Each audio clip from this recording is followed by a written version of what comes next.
All right, guys. I've been watching everybody building lately. Just kind of gonna throw in my 2 cents here. Um, this is the Nano. So we have the boom tail. We have the extended wing here that I put together for myself. I've been working on the actual, the hinging and releasing the bottom. So basically, when you get this aircraft, you get an elevator section like this. The elevator section has a couple lasered marks on the bottom where you would want to lay this down on the table, take a straight edge at a very minimal depth, and take a straight edge and cut that down. Once you cut it down, you release the hinge for the other side, so you have it hinging. But it'll only go up, because if you don't clear the one flute on the bottom, so it's about that wide, you don't have any downward articulation. So you don't need to cut it completely loose. You don't need to do CA hinges, which are a mess because CA doesn't like to stick to corrugated plastic. So, the top is left as a live hinge, which works absolutely beautiful. So you basically just want to flip it over. You're going to want to cut it on that. You can see the marks there. You want to cut it on those marks and then, clear that line completely on one of the flutes. And then you basically taking, about 2 millimeters off each side, and then you have your downward articulation. So now your elevator boom tail will work. So, and then when you put this horn in here, if you're using our horn, you're basically just going to glue it, onto this and cap both sides of it with the way the horn comes with two pieces. And you just want to goop it in. It doesn't need screws, doesn't need to be super tight. And you can stick that, directly on there.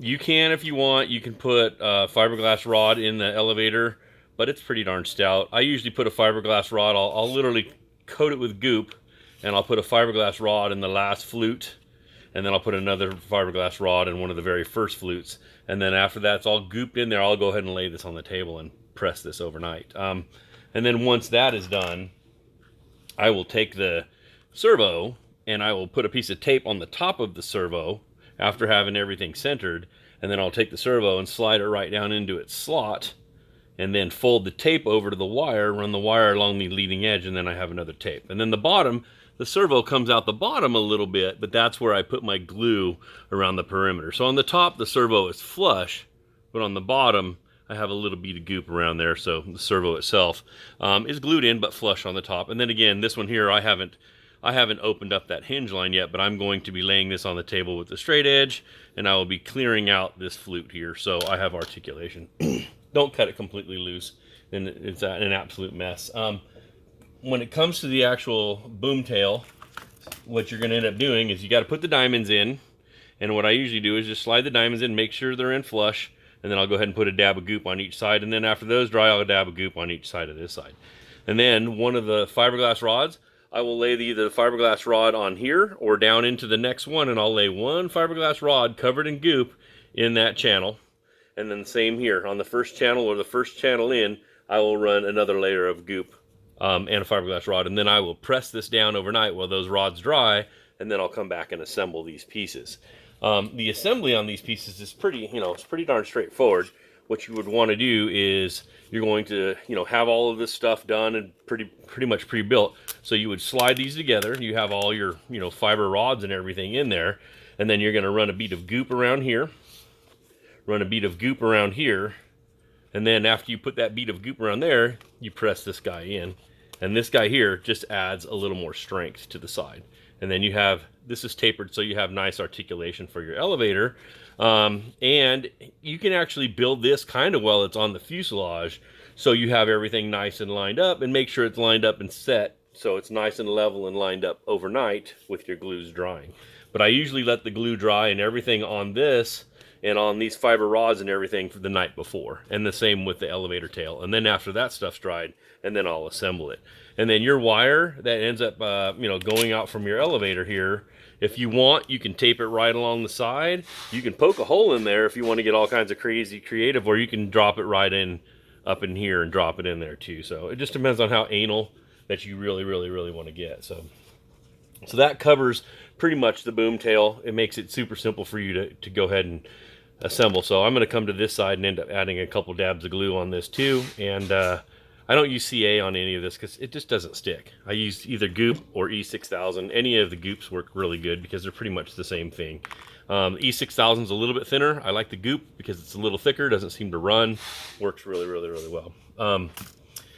I do, you know, I see a lot of guys want to go through and they want to take these wings, you know what I mean, and clear this area with a razor and then pop the fiberglass rods in. Well, if you do that, that'll open up and distort your airfoil. And if you're not careful, you'll slice all the way through there. So that's a royal freaking no-no as far as I'm concerned. What I usually do to these is I take a hacksaw blade, and I take either it's a sawzall blade or a hacksaw blade, and I will go through that channel and I'll clear it out just a little bit, just enough. And this is if you want to use CA, which I really, really actually like.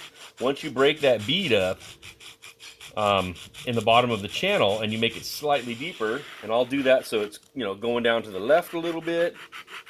So I'll just run that hacksaw blade, and now you opened up the bead and you've taken it down just a tad deeper so you have a little room for your CA, and then come back the other way and do it just back the other way just a little bit, and this really clears a nice place for the rod.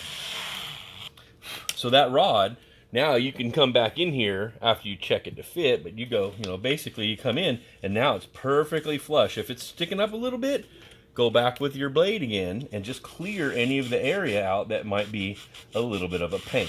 So that wasn't perfectly set. So I'll go through and do this.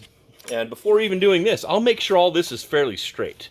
You know, you can see this one here, I actually have it taped to the table because I was getting ready to do that. But that one already has the caps, you know, for your spar sleeves and everything already in it. So on something like this, I would, you know, make sure everything's straight, get this thing straightened out nice. I would cut that slot in there so it fits really good.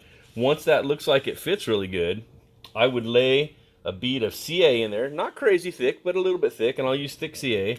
And once that's down on there, I will go ahead and pin it in place in a couple places like that. Make sure it looks good. Take your eyeball, look down the leading edge, make sure it's straight. Once it's straight, you can actually lay it right down on a table and put a weight here and go back through and squirt and activate that CA. Because once you've roughed that up in that channel, the CA will take really, really well. If you just put CA in that channel and lay the spar in, it will not stick to that closed bead foam. And if it peels right up, all it'll do is peel up the bead that is hooked to the surface of the foam. So the skin of the bead will come off with this. But if you do it this fashion, it will stick down really nice. And then once that's dry, I will go through and feel if there's any excess CA left over. If there is, I will take a little light sanding block on there, and then I will go like this, and I'll throw a sand on each side of that. Masking tape, like that, on each side. This is after the spar is in.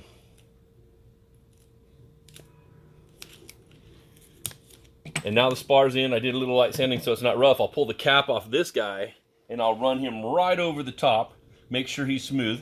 Usually lick my finger and run it over the top, and then immediately after that, pull that off. And now you have the best of both worlds. You have the CA giving you the rigidity of the foam. It's locking in the spar extremely well. You're doing it in fast pace, so you're not having to wait for days and days and days. And then as soon as you pull it off, that leaves a very micro thin bead of goop right over your spar, and you got the ultimate in strength and rigidity and durability all at the same time. So, and when it comes to these guys, I already taped the end off. I used a little piece of Scotch tape. I went through and taped the end off. I used a piece of carbon fiber with sandpaper on it, and I roughed up the slots. Go through and rough those slots up nice and good. Take these pieces. I've already pre-fit them. I've already taped them. I'll drop those bad boys right down in that slot, make sure they fit good, pull them back out. A lot of times I'll go ahead and take like